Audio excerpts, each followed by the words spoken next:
Hi guys, this is my Kenyan Dodoma Sandboa. Just out of shed it yesterday and it's food time.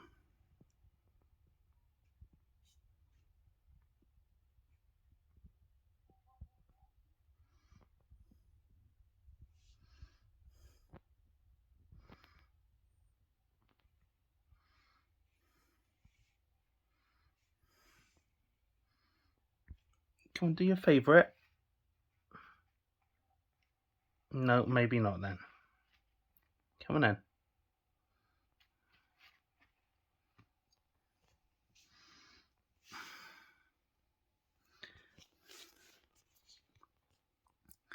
Fresh out of shed yesterday, I generally thought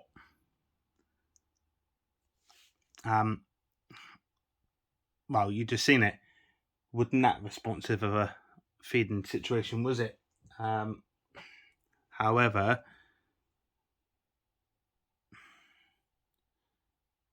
he's on the mice.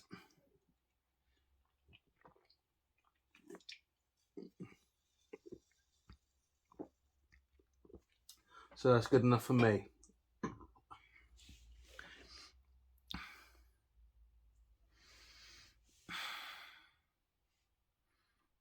I wouldn't put it past him the way his mouth's on it. He's just going to go for it, I think. But it's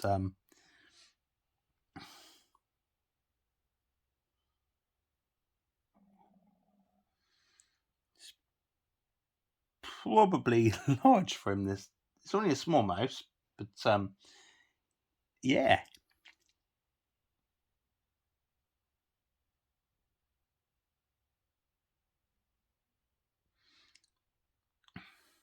Fresh out of shed yesterday. So I got home in the evening and realised he had some stuck shed on his head. Common issue, always common issue. So it's a simple fix, isn't it? You get a 3 litre Buraplast tub, fill it a little bit with warm water.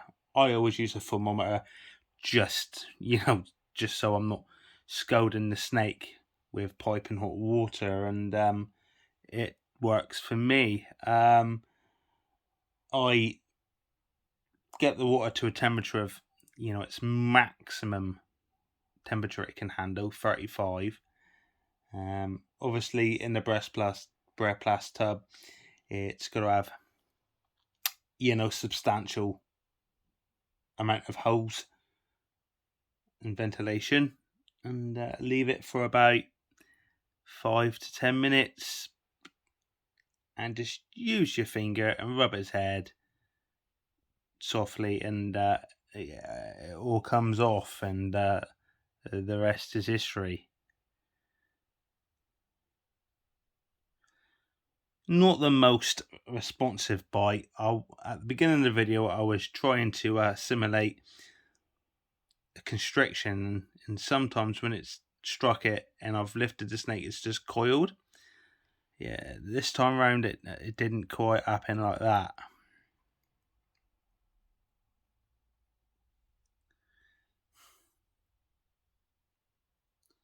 Got both my corn snakes with the head sticking out, as if to say, gonna feed me or what? But they're next week's feeding.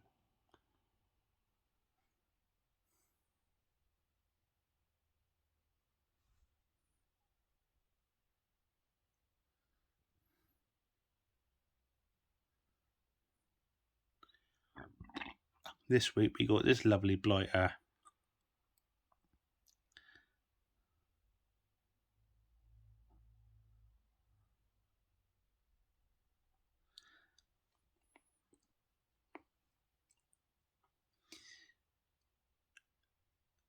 People who are after a first snake, I know, corn snakes are the one people say to go out and get. I'd say go out and get a Sandboa, as long as you've got I'd say a terrarium, a Monkfield terrarium I use, which does mine the world of good. Well, not even say the world of good, but far as well. Obviously a heat mat, and on those is a slot where you can stick your probe from your thermostat through to control the temperature.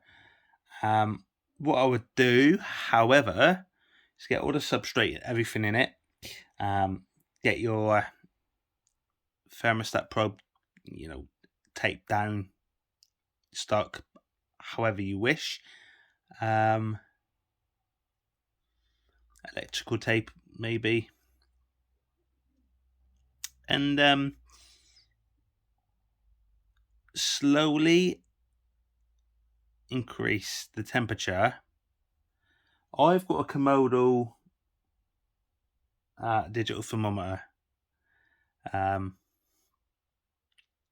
and what I'd done is I'd get the temperature daily leading up to me getting it, but I'd make sure it was on the same temperature for a couple of days.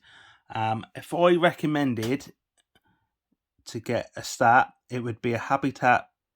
It would be a Habitat get it right. It's a Habitat post proportionate thermostat, 600 watts.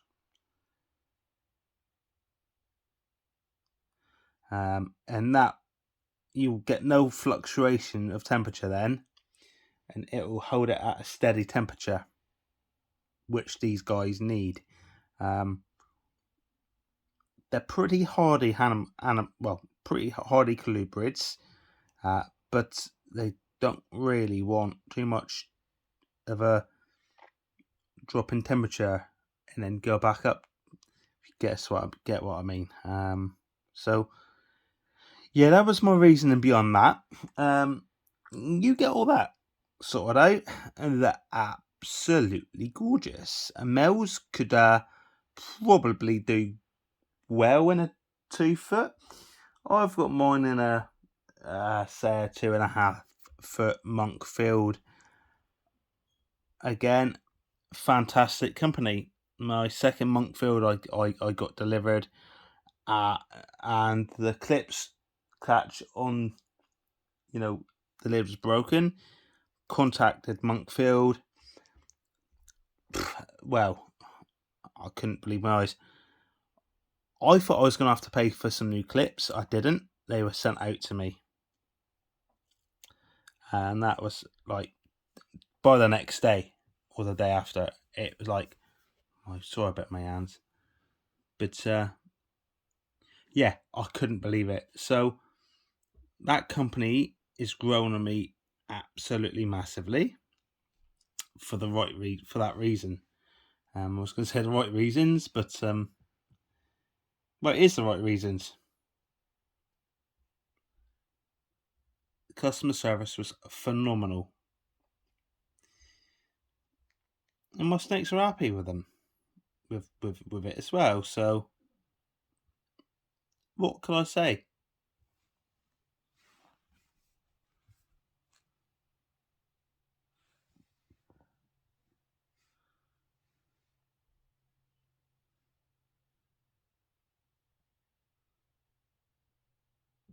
For my substrate, I use lignocell bedding. I prefer that over aspen. I'll tell you the reason why. Get my feet out of the bloody picture here. I'll tell you the reason why. I've done a water test where I put lignocell in water just to test out the absorbing qualities, and I was astounded. I'd quite comfortably, with a defrosted mouse that's dried out, leave it on that substrate and be happy. Well, I have done for my corn snakes, and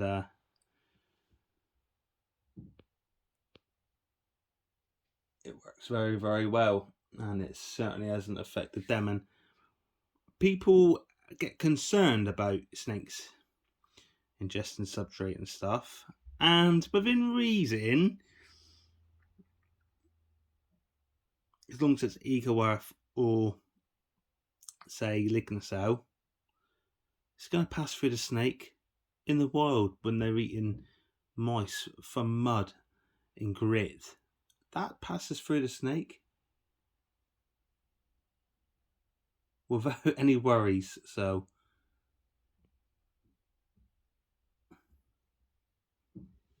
and my guy, because that's what he is he's a guy.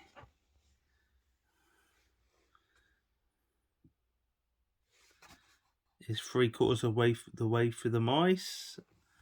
I'm hoping in a minute he's going to get rid of his, well, get his tail out the way. And you can see the rest of the video. Come on, pull the mice away. Well done, that's good.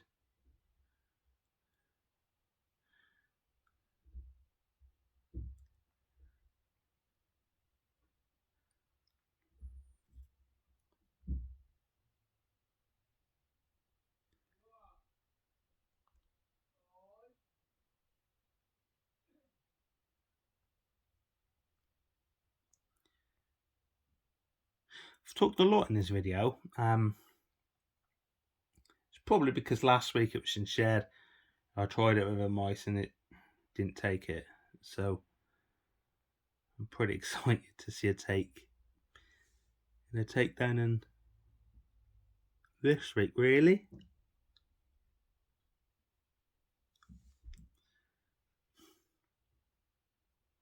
If anyone wants to know a name that I've called him, I'm sure you know from previous videos, but this one's called Taz.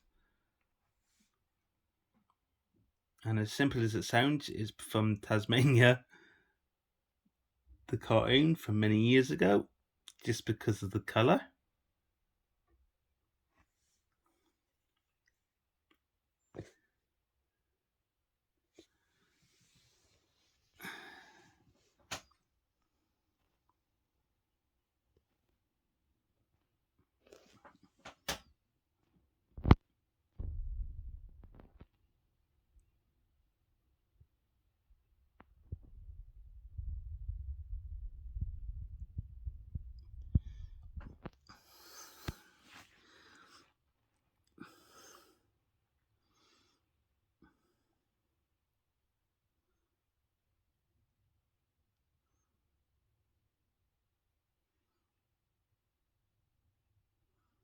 And that was a nice move for you, boy, wasn't it?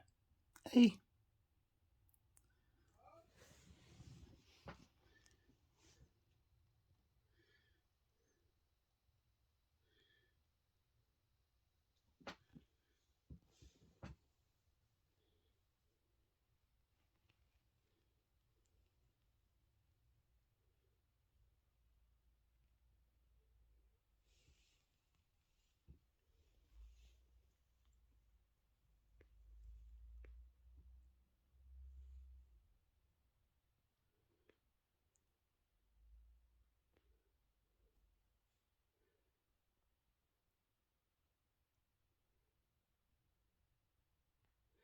Cheers for watching, guys, and I'll catch you all soon.